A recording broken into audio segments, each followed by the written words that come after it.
Okay, boxing fanatics, welcome to the 28th episode of the podcast. And today we're going to talk about, Itama knocking out Dillian Whyte in the space of one round.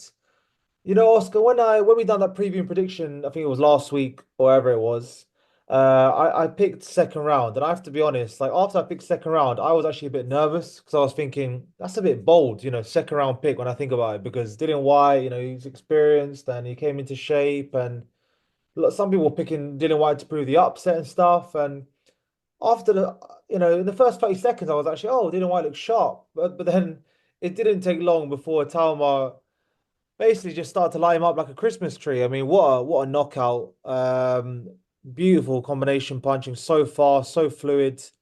And this ultimately culminated in a lovely knockout. I mean, it was a stoppage. Dillian Whyte, I think it was a right hook, was the last punch. Dillian Whyte obviously standing up and in no position to continue. Yeah, just a brilliant performance and another step in the journey for Moses Itauma. What did you think? Well, what was your assessment of Itauma knocking out Dillian Whyte? Well, it's funny that you mention our preview episode because after I made my prediction where I went with, I think it was a Moses Itauma fourth round finish, Yeah, I yeah. actually felt like I was being a little bit generous to Dillian Whyte with Really? that, and I actually thought afterwards I was like, actually, it could go earlier than the fourth round. I don't think I quite expected it to go as early as it did, but yeah, again, like I'm not surprised. Either way. I think we both, expected a very one-sided fight. We both expected Itama to win by stoppage, at least in the first half of the fight. So I don't think it was particularly difficult to envision that happening. But yeah, I mean, it's interesting you say as well that you thought Dillian White actually looked quite sharp in the sort of early Well, proceedings 30 because seconds.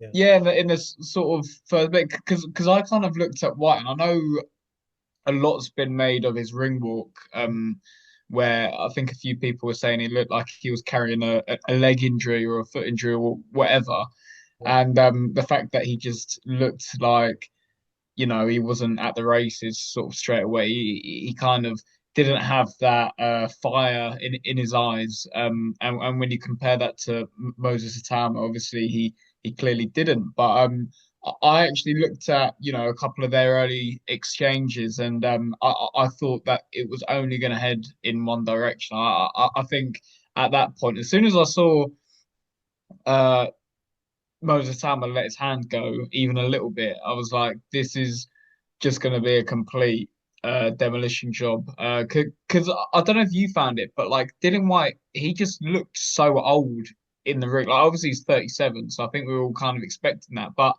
like obviously throughout the build up where they had went face to face a couple of times, they didn't look too different in size. Like they're about the same height Yeah. Yeah. and similar weight as well at the Mhm. weigh-in. But then on fight night, Moses Itauma just looked twice the size of Dillian Whyte. Like he just looked so much more imposing. He just looked like the physically much bigger guy. And I think the optics of that was interesting because obviously they're similar in size, but because of the way that Dillian Whyte was kind of shelling up, Mm, he just looked, a lot more smaller, a lot more feeble.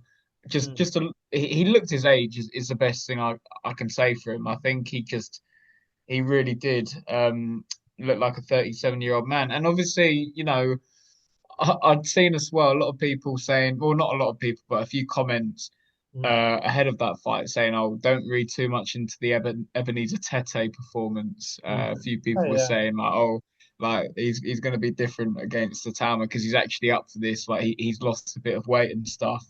And I just wasn't convinced by what those people were saying at all because you can only go off a fighter's last performance, really. And that was obviously a shockingly bad performance. And I think based on that, you can't be surprised by what happened on the night. So I think there was no, real shock factor there for me. I think it just kind of cemented the fact that Moses Itauma is, an ultra talented prospect, now contender, and that Dillian Whyte is a completely faded veteran who probably it's time for him to retire. Hmm. For context, Ebenezer Tete did get knocked out in one round by Fraser Clark, and then not Itama, sorry, Dillian Whyte did struggle with him, somewhat struggle over, a few rounds. So that's just context there. Yeah, I mean, to be honest, I have heard a lot of people say this that Dillian Whyte looked old and he looked feeble. I have to be honest and say I didn't see that, to be honest. I thought he looked okay. I thought he looked okay. I think like aesthetically he looked leaner. I would say that he did look leaner. And for me, the first 30 seconds, like when they were kind of just, I know it's very, very early, but I think in those first 30 seconds for myself, I didn't think he looked that bad. Like he was pumping out the jab. There was some pace there. After 30 seconds, yeah, I completely agree. I mean, as soon as Talma, loosened up even a little bit, it was obvious, what was going to happen. Um, but whatever the case, Dillian White was overmatched, completely in that fight. You know, and it showed basically. Where do you rank that performance for Talma? Because again, I remember we spoke about this in the preview, and it was like, what would this actually mean? And again, I think I don't want to discredit Talma. Um, but I don't know. We didn't really learn much really from that fight. It's like I think it's quite obvious that Dillian White is well past it. His punch resistance is definitely non-existent anymore. And it's another one of those fights. It's like a bit of smoke and mirrors. Like I'm not denying Moses Itauma is extremely talented, extremely, extremely talented. I would definitely say to be a future world champion, 100%. But again, like what we didn't really learn much. We just learned that he can really, finish someone off who's not, who's way better than. But he's been doing that so far already. I mean, basically, did you learn anything from that fight at all? Could we learn anything from that fight against White?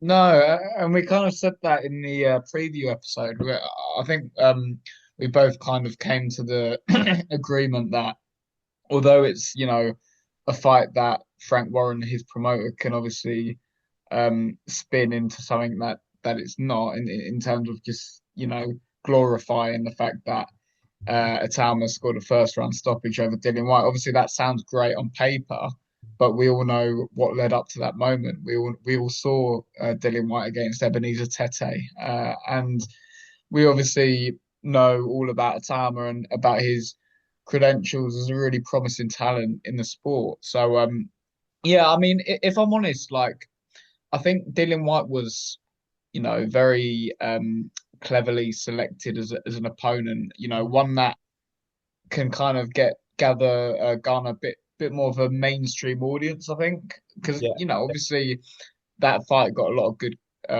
coverage, and it was Itama's first headline event. So obviously, it kind of it helped Itauma a lot in terms of building his profile, but hasn't helped him at all really in terms of developing him into the contender and basically world champion in weight, and that I think everyone at this point knows that he is.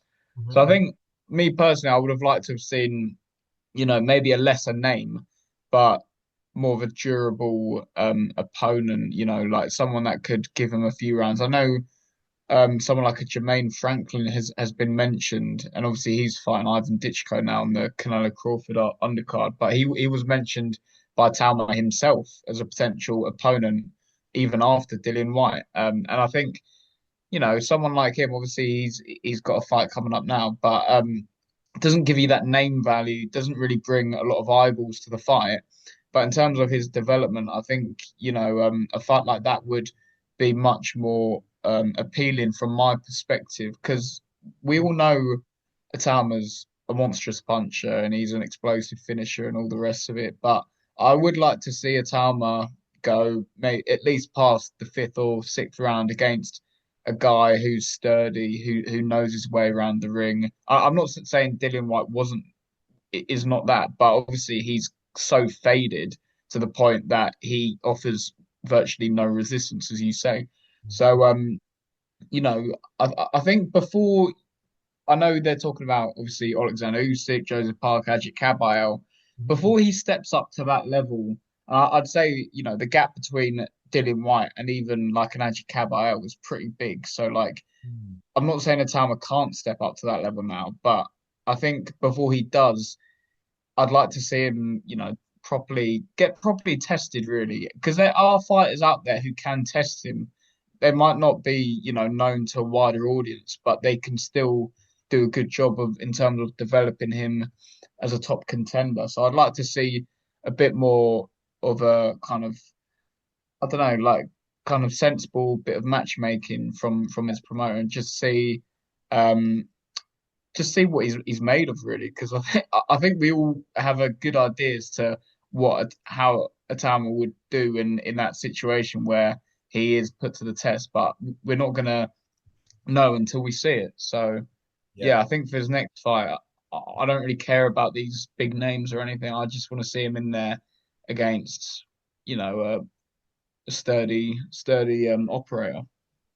Yeah, yeah, absolutely. I agree with you, to be fair. I think commercially that was a very good choice, White, because that's going to age very well, because White, before he was, I guess he was a top 10 heavyweight before and stuff, and he's had a quite a good career, White, so that's going to age very well.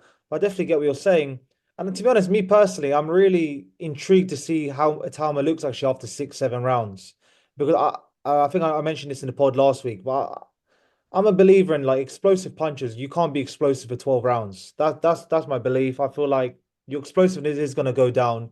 Your speed is going to go down. I still believe, until now that Atalma is always going to be most dangerous in the first few rounds. Kind of like I know there's a lot of comparison to Mike Tyson, but Mike Tyson was like that as well. He was always his prime Mike Tyson was always most dangerous in the first few rounds. Whenever you're that explosive, I think that's always going to be the case. So like you're saying, I would like to see him go a few rounds because it would be interesting. What happens after 6, 7 rounds and the guy's still there? Does he tire? Does he panic? You know, does he start to lose concentration? I think that would be really interesting. And I think you're correct. You hit the nail on the head there. Commercially, it was a brilliant option, but development wise, it's nothing really. It's nothing. I mean, even offensively, Dillian Whyte didn't provide anything. It's not even like he done some looping shot, which I think Mike Balogun was more. He definitely was. He lasted more rounds, and he actually let his hands go a bit more. He came forward, Mike Balogun was more of a test than Dillian Whyte was. And to be fair, like Talma, I mean, look, they're talking about Usyk and all these other guys, but let's be real, his resume is not. I mean, look, I'm not here to knock Talma. He's obviously extremely talented, but he's got no one in his resume to warrant a fight with Usyk or Cabello or Parker. He's faced no one near that level yet. No one even close. You know, Dempsey McKean. I mean, that looks good because what I will say about that is Dempsey McKean. At least he went 12 rounds of Hrgovic, so we have like a measuring stick. We have a measuring stick there that okay, it took Hrgovic, who's considered a top 10 heavyweight, 12 rounds to get rid of Dempsey McKean, and then Itama took him out in what in one. So that's something notable. A name that I guess some people have mentioned, but I think this would I mean mention it right away, is Hrgovic, because Hrgovic, I'm sure you saw the David Adelaide fight. I mean, what a chin this guy's got. I mean, he took about 5, 6, 7, 8, clean left hooks from Adelaide, was still standing. Probably has, I would say he probably has one of the best chins in the heavyweight division. What do you think about that? I mean, Itama versus Hrgovic. Um, Again, massive jump, but what do you think about that fight? Do you reckon they would take that? Do you reckon that would be a good option for Itama?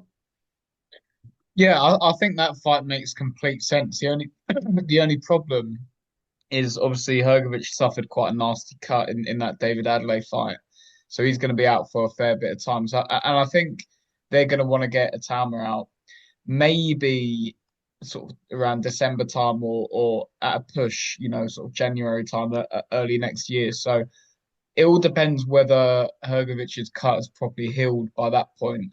But obviously, if Hrgovic is fully fit and fully mended, then I think that's a fight that makes complete sense. And, you know, a win over Hrgovic Hmm. might not give you the same kind of, as you say, commercial value um, in the wider sort of Hmm. world. But then in boxing, you'd get a lot of credibility from beating Hrgovic. That's a win that would really kind of consolidate what a lot of people really think about Atalma. There's plenty of other names as well that he could Mhm. jump in the ring with. I was thinking just yesterday, like someone like an FA Jagba, for example, who obviously Yeah. probably, in my opinion, he should have beaten Martin Bakole. Yeah, yeah, He should have won 100%. that fight, and he's someone who is not kind of been in the wilderness, but he's not exactly, you know, been going from strength to strength in his career. Maybe someone like him could make good sense. I've even seen Andy Ruiz get mentioned as a potential Oh, opponent, where is he? Where and is he? I Where know, is he? yeah, yeah.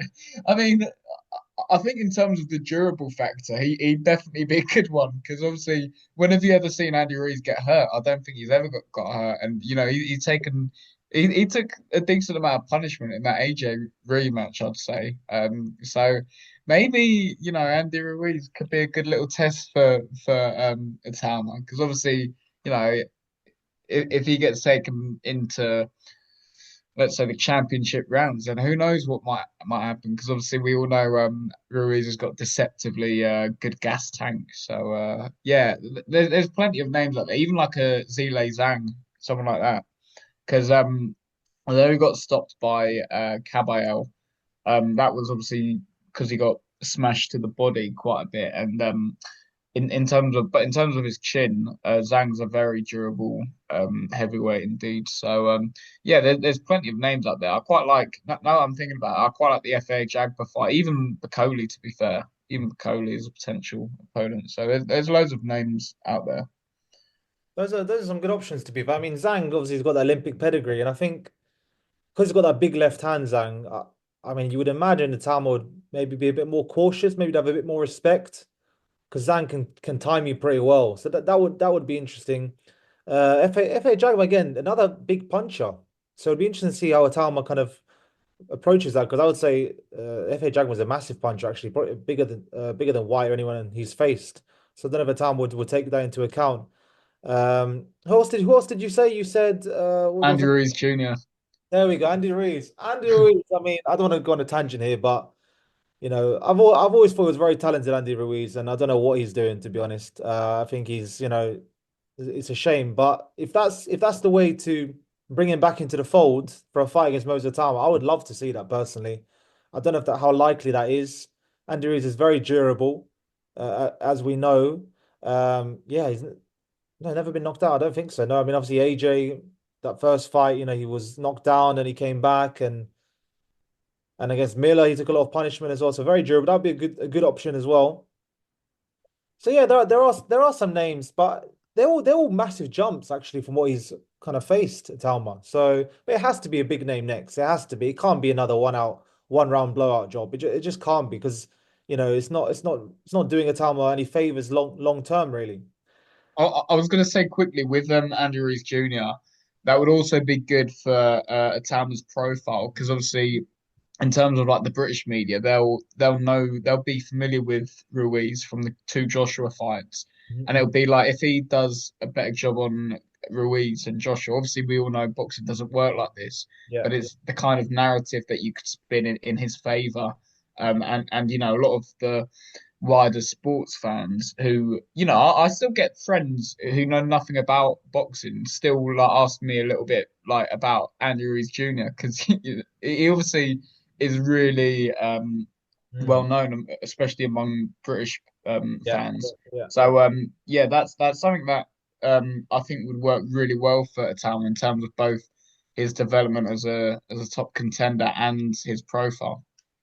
And it also helped maybe break into the American market as well, because obviously Andy Ruiz Mm. is one of the well-known American guys, even though he's not done much the last few years. But he's still very well known because of that fight with Joshua and stuff. So that's another interesting one. I mean, could they recycle Ruiz? I mean, that's interesting. But interestingly enough, Turkey, historically seems to always get his way, and he mentioned Usyk as as a fight for Tama. How do you see that kind of Let's first just talk about like, do you think that Atama should? Because there's two arguments. Should he face Usyk before Usyk retires? Because if he doesn't face Usyk before Usyk retires, he's arguably lost an opportunity to face an all-time great. And if he catches Usyk at the right time, imagine he has Usyk on his record. I mean, that's incredible. That would be an incredible feat to have in his record. But obviously, the other argument is Usyk is definitely the hardest man to beat in the heavyweight division. He's the guy. And if that was to, I think it's unlikely, but if that was to happen next, there's a very good chance he could lose. So, I mean, where do you sit on that? I mean, should they take their time with Moses Itauma? Is there no rush now? Because we know he hasn't broken Mike Tyson's record. We know that. So that's out the window. He's only 20 years old. Really, there's no rush. But yeah, I mean, I don't know. Should he seize the opportunity to fight Usyk or not? Because if Usyk retires, then that opportunity's gone. Well, what do you think about that? I mean, next fight or the fight after, do you reckon Usyk? Do you reckon they should go for the Usyk fight? Is that what do you think? Yeah, yeah, no, that's actually a really good point you mentioned. It's one that I haven't really thought about, is the fact that if he, doesn't sort of strike while the iron's hot, then he'll potentially miss a boat on that one. And as you say, that would be a great opportunity if he catches Usyk at the right time, and gets that win. Then he wouldn't only have beaten the best heavyweight of this era, but then he may go on to dominate the next era of heavyweight boxing. So, that's something that would, in years down the line, would really enhance his legacy. Mm, And yeah, obviously, Usyk, I don't know if Usyk would be keen for that fight. I mean, and it's not because Usyk wouldn't believe that he could beat a tower, because he definitely could. But I think, I'd be very surprised if he took that, because it seems like a risk that he doesn't need to take, mm, against someone like an Itama. I mean, if I was in Usyk's shoes, I wouldn't want to be. I wouldn't go anywhere near that fight, just mm, because I think most of us would pick Usyk to beat Itama, but there's still that jeopardy against Itama. He's such a big puncher that, like, I hate sort of saying it, but it's like, it's that old adage where if Itama lands on Usyk, then it could completely change the fight. But yeah, I mean, from Itama's perspective, I don't think he loses anything from an Usyk fight, because, let's say he gets uh he loses. I don't know. Even if he gets stopped by Usyk, that's still a generational great that he's lost to. Like, it's not yeah. going to remove anything from that luster that kind of surrounds him at the minute. I think yeah, like, unless it goes catastrophically wrong for him, which I can't see happening, I think, it could be a case of, if Tama fights Usyk, he'll encounter a few tricky moments. He'll probably, find it a bit fiddly, like struggle to solve that puzzle that Usyk always presents. But then he can quite easily come again. Like, obviously he's only 20 years old, so yeah, I don't think Atama would really lose anything from that fight. And if he can somehow beat Usyk, then, I mean, you're obviously seriously talking about one Yeah. of the, potentially, he could go on and become one of the greatest heavyweights we've seen. Mm, Like, we yeah. don't know that now, but it could happen. And obviously, a win over Usyk only adds to that. So yeah, I think from a Atama's perspective, I don't see why he wouldn't want that fight. Sounds like for Talma it's a win-win to fight Usyk, and for Usyk it's a lose-lose to fight Talma because, Yeah. like you said, I mean, Talma's got nothing to lose there, does he? I think at this stage, I don't think the odds would be crazy, but he's somewhat expected to lose that fight. And Usyk is true. What does he have to gain against Talma? Talma's not, he's not beaten anybody yet. He doesn't have a, Usyk's got all the belts. I don't know. Usyk is an interesting one at this stage when you've done everything. I mean, still have that motivation. I don't know if I can even see that, to be honest. If that happened, it would be kind of like the passing of the torch. Maybe Usyk would be like, okay, this is the next guy. Let's see how good he is. Let's see, is he worthy to kind of take over my throne, so to speak, and be the next successor, basically. But yeah, I'm gonna be honest. I feel if they fought next, I'd definitely back Usyk just because I don't know enough about Itama in terms of like the later rounds and all the kind of intangibles. I'd give obviously Itama a chance because of how explosive he is, but Usyk is the guy. He's fought everyone, amateurs as well. So I would back him. Just want to touch on White. If this is the end, I mean, you touched on it a bit before, but should White retire? Yeah, is it time now? I mean, I think I don't think he wants to be fair, but do you think it's time for White to finally retire now and yeah, I don't know, quote unquote, sail off into the sunset? Yeah, I think so. I don't know. Has he come out and said that he wants to carry on or have like one more Yeah, fight? Or... yeah, there's something on Instagram that he was going to be back or something like that. Yeah, you see, I really don't think that's a good idea. I think we've seen enough, from those last two performances to know that he's got complete, like, absolutely nothing left. Mhm. And yeah, I don't know what there is for him. Like, he would have got paid a really nice sum of money for that Itama fight.